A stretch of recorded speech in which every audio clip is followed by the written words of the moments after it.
Hey, ladies and gentlemen, this is Red Blue 115, and I'm here to do a quick update on, well, not necessarily quick, but just an update on what am I doing so far and stuff. So as you all know, for the past, few months, I've created so many content, such as the Super Smash Bros. Videos, my first Splatoon animation, what else? And more Minecraft animations. So, we'll just start on that first. So, if you notice on my channel, you'll see that I have made more animations and less gameplay videos. So, here's the thing. On my channel, when I first started YouTube, I was planning on doing both gameplays and animations, and maybe some other content if possible. And yeah, I started on gameplay first before I did animation. And apparently the Redstone one was my Redstone collab entry was my first animation, but also the Mercer Cowboys as well. And by that perspective, or by the looks of on my channel, you guys have been watching more of my animations than any of my gameplay videos.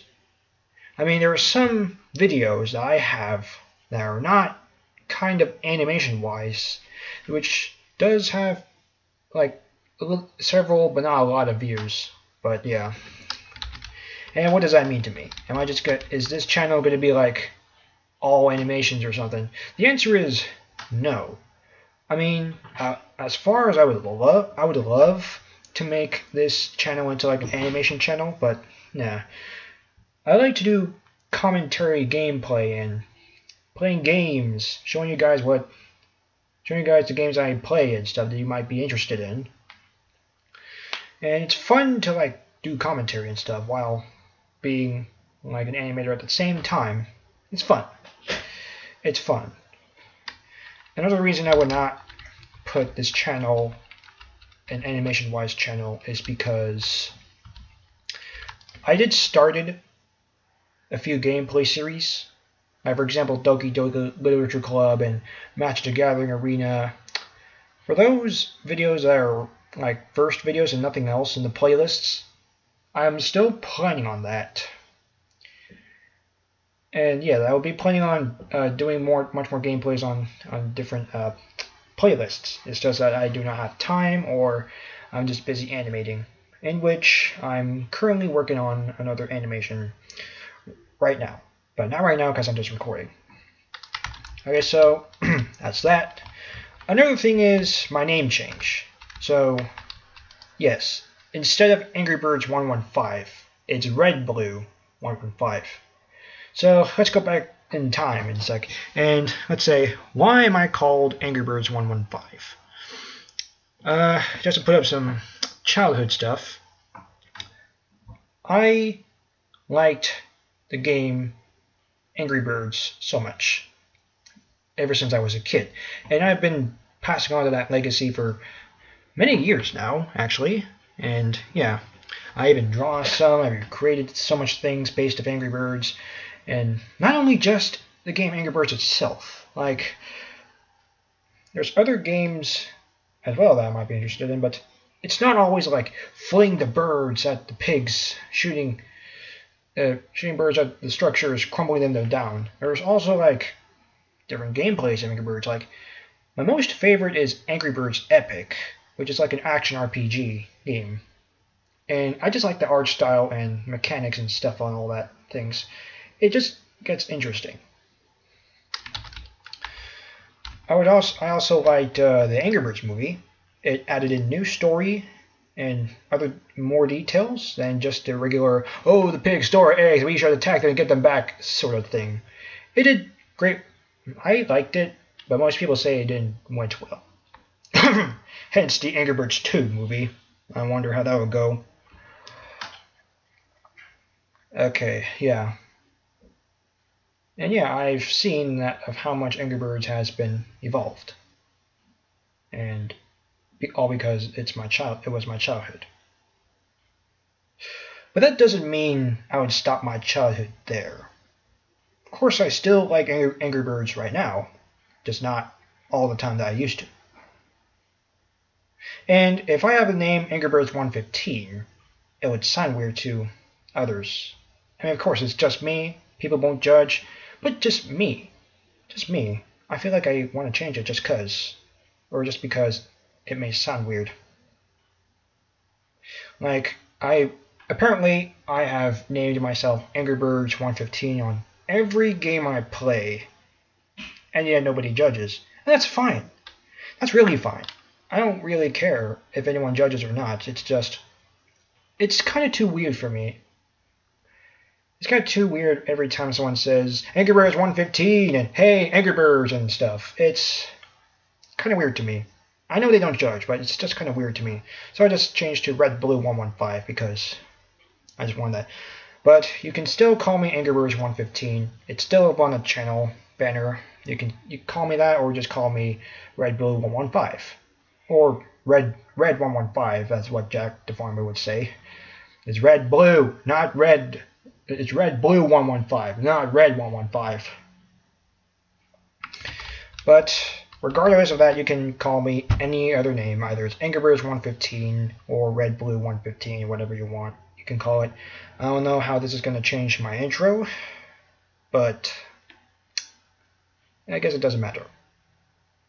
Now, the third thing I'd like to go over is my animation. So far, you guys have seen many of my Minecraft animations. I made several of them, not too many, but just several ones. Some are good, some are bad, not too shabby, mediocre. And my previous animation, which is not Minecraft-wise, is my first Splatoon one. Now, what I mean by that is, how did I do it? Well, unlike how I do Minecraft animations, there is a legit tutorial. Like, really smooth, easy one that fans can get into. Like me, I'm a fan of Black Plasma Studios, and I follow their tutorial. Unlike Splatoon, however, its community, like how Black Plasma Studios is kind of a community of Minecraft, but there's nothing else in Splatoon that I would get into besides the popular people that like Splatoon. But still, I take tutorials of how to do Source Filmmaker. And although the softwares of Blender and Source Filmmaker might be similar, it may look like Source Filmmaker might be easy, but I'm just used to Blender so much that I can just wing anything in right here. Like here's where's my, there we go. So here's Source Filmmaker right here. As you can see, it's kind of like less complex than how Blender is. Well, so I'll explain that, what the difference is later if you like. But so why did I do Source Filmmaker? Because I like to make other animations, not only Minecraft, but also Splatoon. I also like Splatoon and Minecraft equally, so why not decide to make content of both? And that's one thing I like, because I can grab both communities of Minecraft and Splatoon, so I can like be committed or involved of both communities and such. It's kind of awesome if you think about it, because if I have content, like two primarily types of animation content people would like, then at the same time they would know the animator and creator, and the creator would know what the people would like or something. I don't know, something I can't really explain. But yeah. Ever since, so when I started Blender, I wasn't able to animate because I didn't have a video editor before. And I was kind of very confused of how to do like keyframing and animation and stuff. But in the time being back then, I used to do like tons and tons and tons of renders. Like I used to, if you watched my curator slideshow, you would know how much I've done. I'll just give one example just to ring a bell. So these renders were made last year. I was just getting into Blender. I was been making good effects and stuff. And if you don't know what I mean, you can watch the curator slide showing the annotations at the end of the video.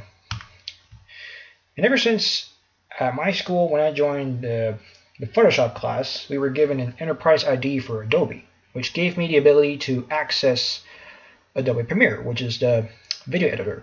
And I was able to make animations and start animation, keyframe, all that stuff. It took a while to learn, and yeah, I got used to it. That's my story. Source Filmmaker, however, I tried many attempts. Sometimes I got stumbled. It's too hard, too many joints compared to this model. Although this is the black plasma rig I always use, there can be any other rigs so complex in Blender, but to the point, how I animate Splatoon is a ton of joints. Like, let's say Inkling Girl, and if you look right here, nope, that's not it. There we go. See, you see these lots of joints around here, and it's kind of very complex of which is which. Oh, what is this, and all that stuff. But to the black plasma rig, however, it's kind of simple. Well, it's Minecraft and all and such, and it's just Source Filmmaker in that. So, how did I do it? Number one, tons of tutorials, and practice, I guess. And what this means, I might have a similar animation style that I would do the same in Blender when I animate in Source Filmmaker. Now, comparisons. Of course, people might know this already, but in case, I just want to do comparisons so that you'll know my style and stuff. So, of course, everyone knows in the black plasma community, you press 0, you go into the camera right here. You move it around, such and such. But Source Filmmaker, however, right down here is the work camera I'm in. It's like the same thing as you're outside of the camera, like this. See, there's the camera right there, and oh, that's the wrong one. That's yes. And the camera is right here. You see these lines. But it's a different method when entering in camera mode. You just have to like click here of the select the camera. You can also move it around as well. And you just click here to go back to work camera instead of pressing 0. So that's one difference. There are many tons of differences of how I would animate in Source Filmmaker and Blender. Now the keyframing, which I don't really know how to explain in Source Filmmaker, but we'll get to that. So, of course, everyone knows. You click on the bone. You start at which frame you want to start at. Press O. I'll just do Lockrot. I usually do Lockrot scale, but for this demonstration, I'll do Lockrot. So, keyframing. Of course, as always, you press I to make a keyframe. You move that. Nope, that's E. R. There you go. And you can move this arm however you want. You can do this, do that, all that things, and yeah. Nope. Animate the other arm.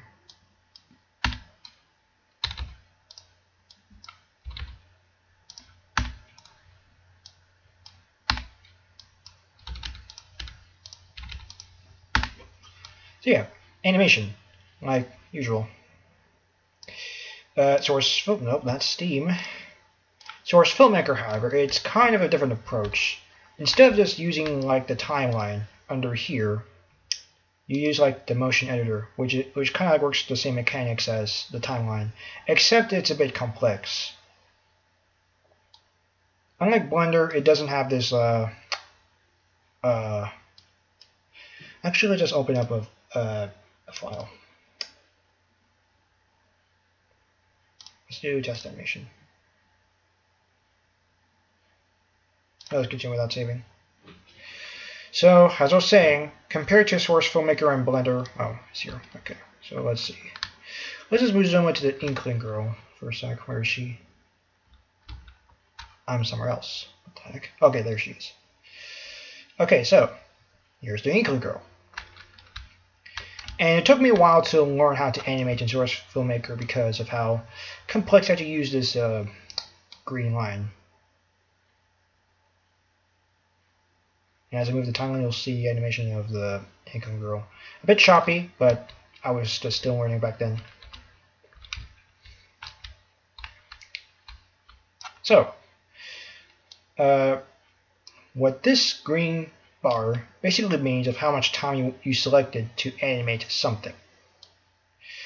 So let's say I select, I don't know, this hand or this arm, and I just want to like rotate it. And as you can see, it changes orange. But this is ultimately the same method. I mean, this is ultimately the different method of animating in Blender. You don't have that green bar. And anytime you do a modification on a joint, you just like, you can drag it anywhere and point that movement anywhere you want. But here, it's kind of like different, because it's modifying a joint or animation. So let's say I want to move this arm right here. I can move on to another spot, but it doesn't change. And that's the most very confusing part of animating in Source Filmmaker.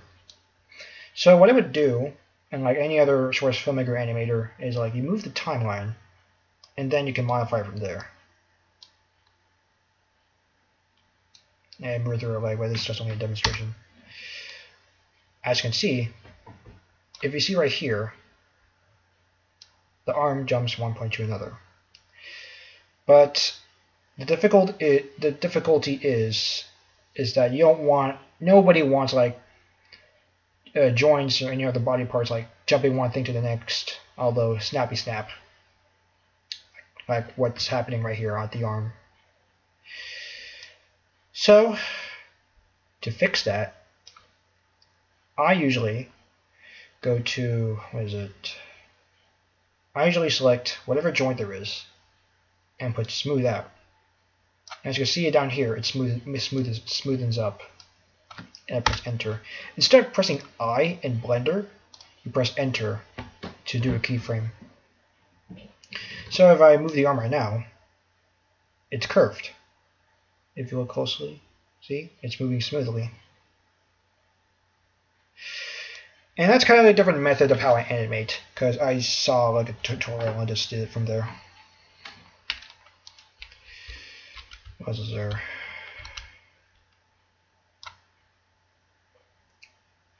Oh yeah, selecting like different parts. So unlike here, you can just select things easily because it's just way too simple and stuff.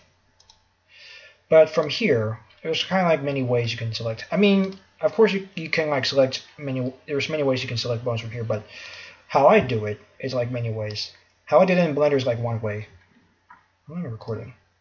18 minutes? Okay, I'm just checking time. So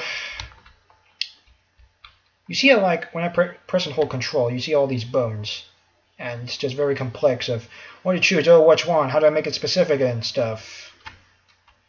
So what I would do is like click on the Inkling Girl rig up here instead of like clicking the root, because right here I can just like select.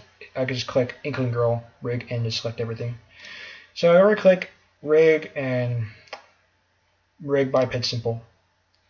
As you can see, it's simple. There's no stress to worry about anything else and stuff. And you can just move this freely, like natural. And it makes things way more easier for me. Let's press escape. But the question is, how do I animate like the hair tentacles like that with the rig simplified like this? What I would usually do is just click on the Inkling Girl rig again and just like detach, and it'll just go back to its normal consistent like parts like this. So I just go back and forth and do things, put everything as initial. For some reason when I tried doing that, where's the boy? it didn't work for like the Inkling boy, so I just had to like animate its complex bones. So okay, I don't know if this will work right now, but I'll just give it a try. So Inkling boy, rig, live and simple, and it didn't work. I think it's because you can only have one simple rig at the same time. So you gotta switch back, simplify it to something. I have not experimented this, so I'm not really sure. As I was saying, selecting the bones, you can either select it from here or from somewhere in the list right here, in case you want to select a specific thing. Blender, like the black plasma way, doesn't have that, which I don't blame on, but it's kind of easier with the black plasma rig and all the stuff, especially Arbiter's tutorial. But this, it's kind of very complex, but I find my way around it. Although time consuming, I find my way again. Oh. And facial expressions. You'll notice how like the Inkling girl's face like changes. Like happy, blinking, and then turns and makes another mouth. So, unlike the black plasma rig, how you can move the mouth and blah blah blah blah blah, move the eyes, change the size and something like that. This is all like simple and kind of automatic, but in Source Filmmaker you kind of have to do it manually by looking through here, see which one is which, and you have to keyframe those on the motion editor right here. And it was in the same way as I would do for like blinking, like every 6 frames, and blink down, blink close, blink open, like this. You kind of just find the slider of where it blinks, and the eyes are separate. I mean, sure, these are all separate as well, but this is also separate. So you see how like the blink, like right there. Where's the eyes? Oh, right. Okay, so eyes.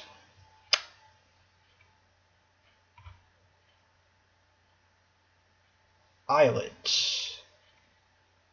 Okay, there's the eyelids. So yeah, you'll just move these sliders to like which eyelid you want. And same thing as the black plasma rig. They're like parts of it you can close.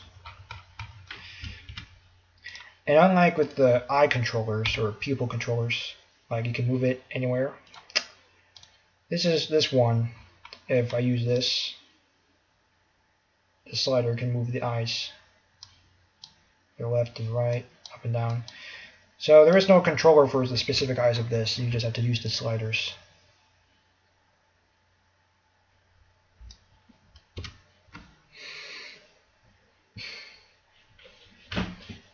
There are also sliders of where you can have the facial expressions of the Inkling, instead of just manually creating the facial expressions of the black plasma rig.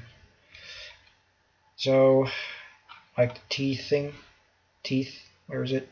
I'm just going to slow. So, yeah, there is a slider of her smiling.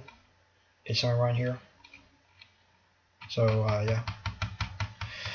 So another thing is, how do I append like, your arm cursor? And it's just a demonstration.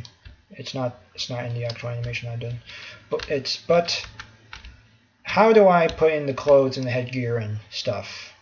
And how do I change the ink color of the Inklings?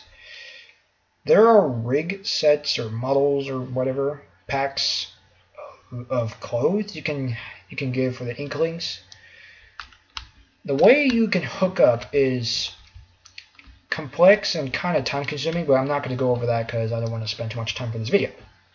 But basically, I'll just simplify it. So basically, I can just append, like create new models and stuff and put them in there, and it's like matching. So let's say, I don't know, studio head, the body, there's the head, and you search for, no, that's not right. So let's say, oh no, yeah, that's a hefty ton of joints for the Inkling because of how complex it is. So basically what I would do is, let's say a shirt. So let's see, t-shirt female.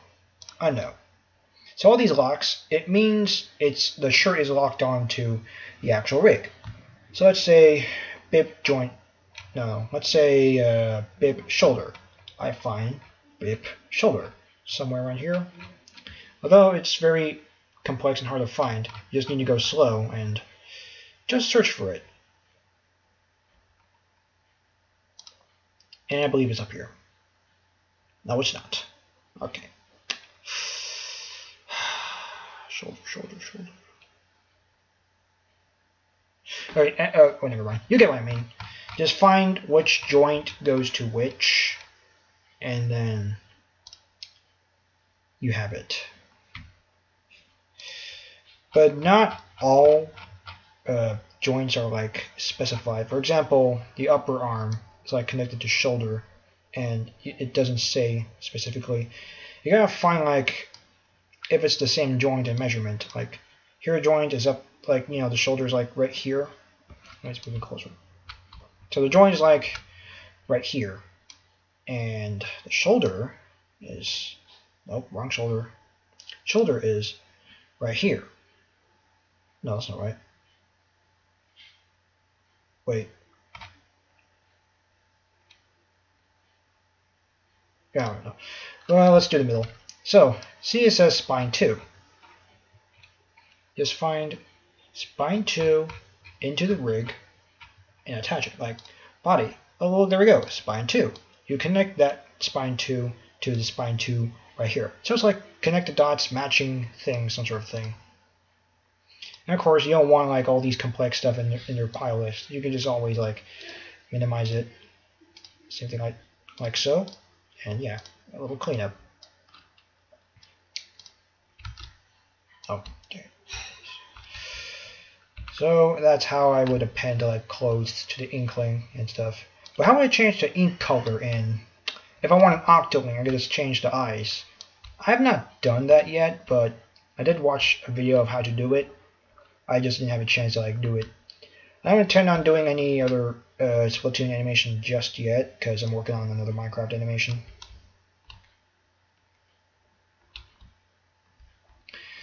And animating, or animation style.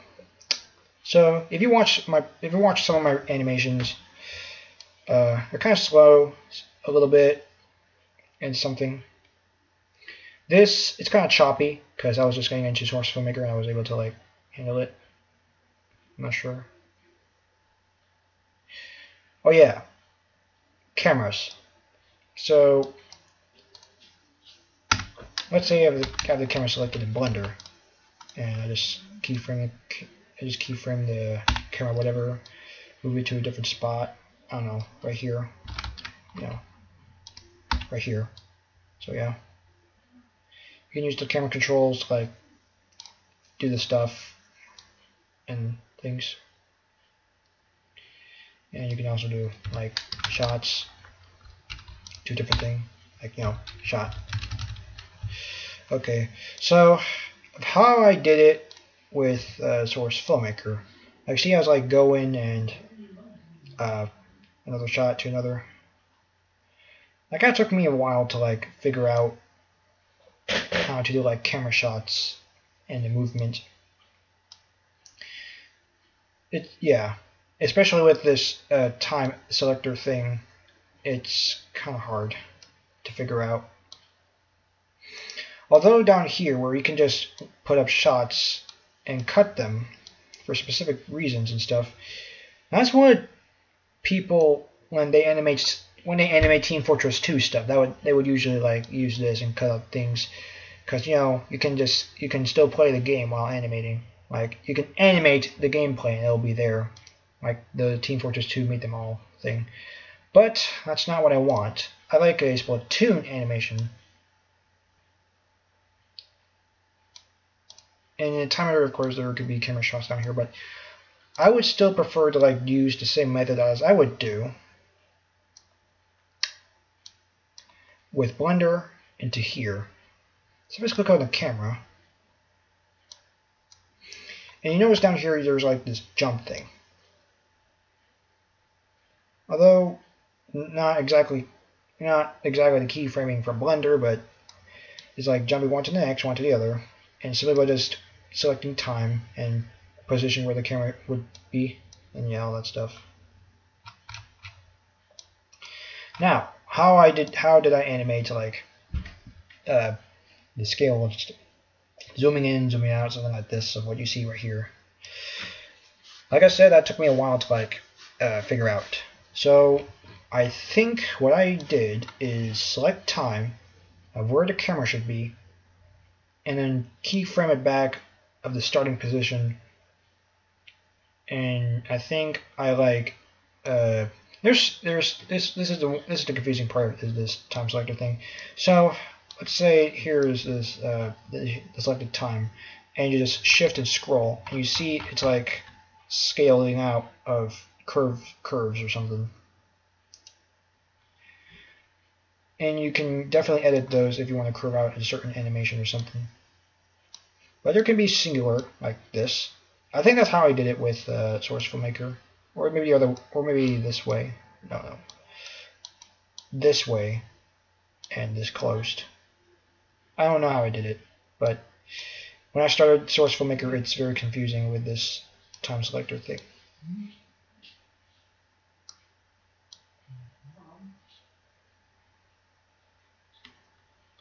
There's also a graph editor, same thing as like Blender, like animation, and there's the graph editor right here. So yeah, OBS. So yeah, same thing as Blender. Source Filmmaker has like the same thing, except slightly different. It's just color. It's like light gray, and this is like, oh, they're both light gray. But I don't know, different layout, I guess. Like you see right here, and you see all this stuff right here. Yeah. I mean, of course, for some specific reasons, I would use like the graph editor the same way as I did with Blender for something. Like if you want like something to be going fast or slow or whatever, high up, high down, shooting, something like that. I don't know. And lighting. Of course, in Blender, let me just go back to default. In lighting, you can just like select cursor, whatever, and oh yeah. So you see how like Blender has like a cursor, but Source Filmmaker does not. You kind of like have to like select something over here, or hold Control, something over here you want to select, and something. It's just different animation styles. All right, back to lamps, lighting. So lighting, lamp. I don't know, sun. You just point it somewhere, or whatever, set the setting and stuff. For Source Filmmaker, it does allow you to like put in lights and stuff like this one, but I didn't even bother to like add lighting to this. Again, it's new to Source Filmmaker, so I didn't know anything.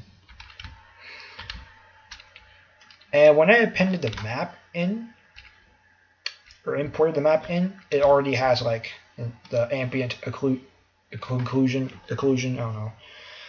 It already had like the lights in already. Of course, there is this. Of course, Source Filmmaker has like the same thing as like Blender, ambient occlusion, right? Ambient occlusion. Occlusion, never mind. Occlusion, not conclusion. Occlusion. So yeah, yeah, ambient occlusion. It says like right here. That's render settings. Settings as like render settings like right here, where you can change some stuff. You can also do things right here, except it's more simple. And the way how I would export these, export the animation itself is the same things as I would do in Blender. Like when you're done with your animation, you just press this Open Gel button and render out the final animation right here. And samples, output, all that stuff. But for here, you just have to go into here, export, movie, and it tells you to save, which, sure, let's save. And you export movie, image sequence. You know how like Blender renders each frame in image sequence, you put into the video editor, and that will be like an image sequence which forms up the actual animation. For my first Splatoon animation, I did the same way instead of just doing it movie and stuff. Like if I press movie, then I only have AVI, which we do not want. Image sequence, that's what I would do. Import all the frames from Source Filmmaker and put into an actual animation, add the sound effects, blah, yada yada yada. So that's how I would do it.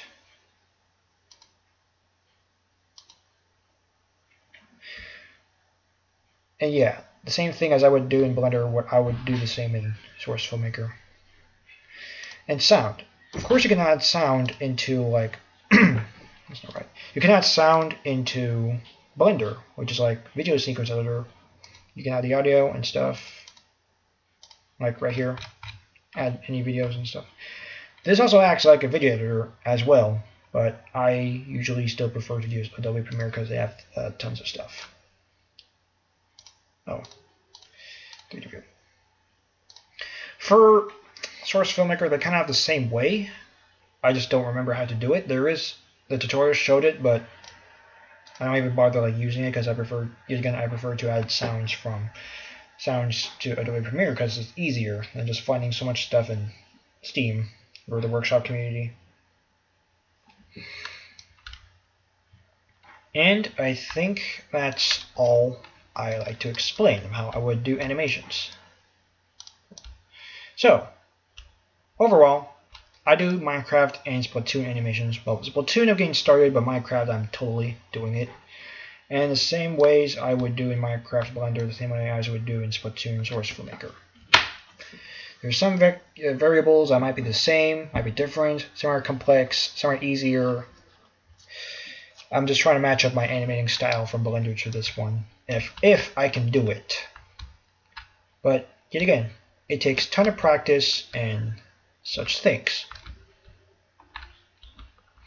And also mastering the time selector in the motion editor, because when I started that one confused me a lot. Yet again, I kind of had a lot of fun of doing this Source Filmmaker animation, and hopefully I might make some really good animations as I would do in Minecraft. There's lots to learn, but we'll get there. But I guess that's all the update I would tell. I think I took too long. 37 minutes, so that's fine. So yeah, that's that. And if you know, or if you have any comments, you can comment down below, or questions, any other questions I never answered or whatever, you can comment down below. Let me know what you think. And what do you think of this determination or motive, something I would do. So I guess that's that. I'm AngryBirds115 or RedBlue115, and I'll see you next time.